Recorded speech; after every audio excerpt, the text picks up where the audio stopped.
And we'll now yield 4 minutes to Mr. Espillat, my friend from New York.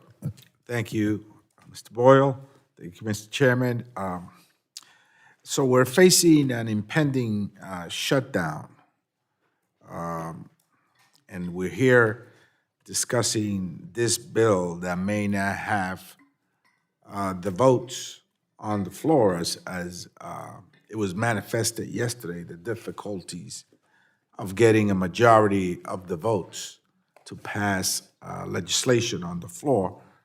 And it certainly won't have any traction or movement in the Senate.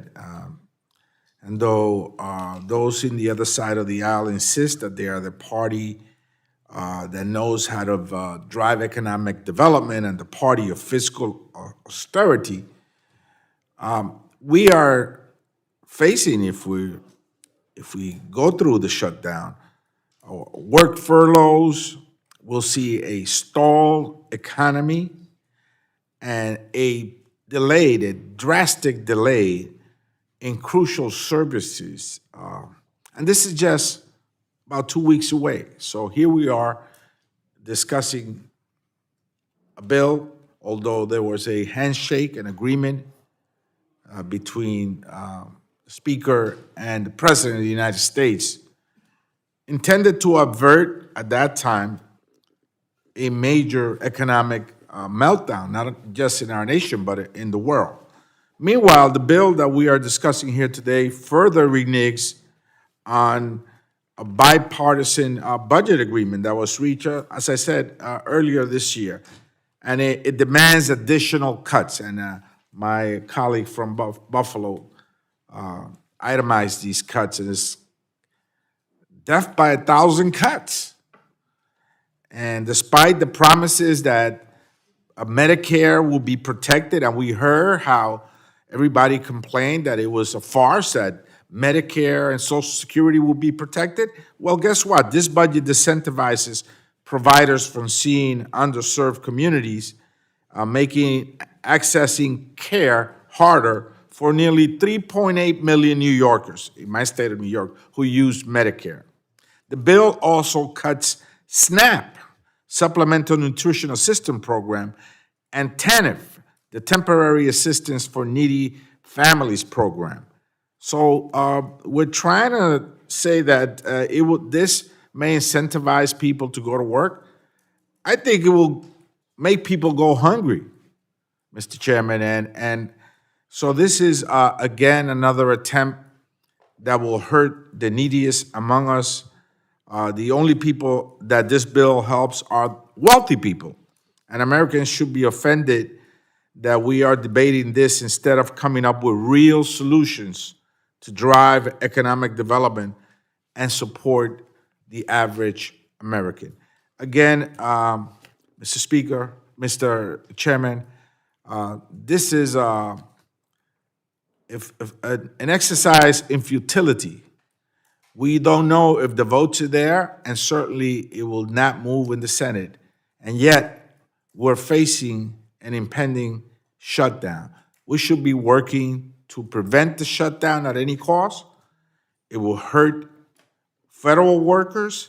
It will hurt communities across the country. Everyone will feel the pinch. No one will be spared.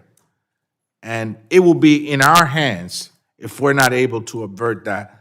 This is a total waste of time, and I yield back. Thank you, Mr. Espillat. You know, I was thinking of this when Mr. Higgins was speaking.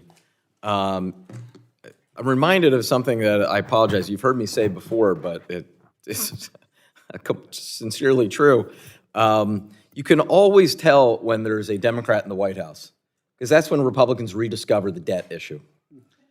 There's a Republican in the White House, you don't hear a peep about deficit and debt. But oh boy, this is suddenly a hot topic whenever there's a Democrat in the White House. Let's remember the record of the last 2 terms. One Republican in the White House and one Democrat, a term each. Under that Republican president, more added to the national debt than any previous presidential term. While his successor, Democratic President Joe Biden, more jobs added in one term in office than any other previous term in history. What a contrast between the two. So, as Mr. Peters and Mr. Espillat then went on to point out, when you have the unpaid for tax cuts, a couple wars put on our credit card, it is estimated that that is more than, in fact, one of our witnesses sitting right there a few months ago, one of our hearings, used the figure of approximately $10 trillion of our national debt is right there. 3 rounds of unpaid for tax cuts and 2 wars that were never paid for. So no one on this side of the aisle, and certainly none of us are perfect. Both parties have made their share of mistakes, but let's just be clear. We're not going to take a backseat to anyone when it comes to the topic of national debt. Now, before we move to the professional staff, are a few points that I just want to underscore again about what is in this MAGA budget if it were to become law. It does look like it will pass out of committee, and then who knows beyond that. I cannot imagine the Senate passing this, or certainly the president signing it. But it is significant that if a congressional committee passing a budget that does this: $400 billion in cuts to Medicare, $2 trillion cuts overall to health care, including drastic cuts to Medicaid, which, by the way, a point about Medicaid, because I know that in the last 9 months there are some on the right and the far right who have developed an enthusiasm for going after Medicaid, thinking that it just helps the poorest of the poor. Talk to those who have older relatives in nursing homes. I can tell you, having been a state legislator, so much of the Medicaid budget goes toward funding of nursing homes. So Medicaid is a program that helps not just the poorest of the poor with health care. It goes well beyond that. This Republican partisan budget also includes $1 trillion in cuts to income security programs like SNAP and TANF. It includes $200 billion in cuts to education, $217 billion in cuts to the Highway Trust Fund.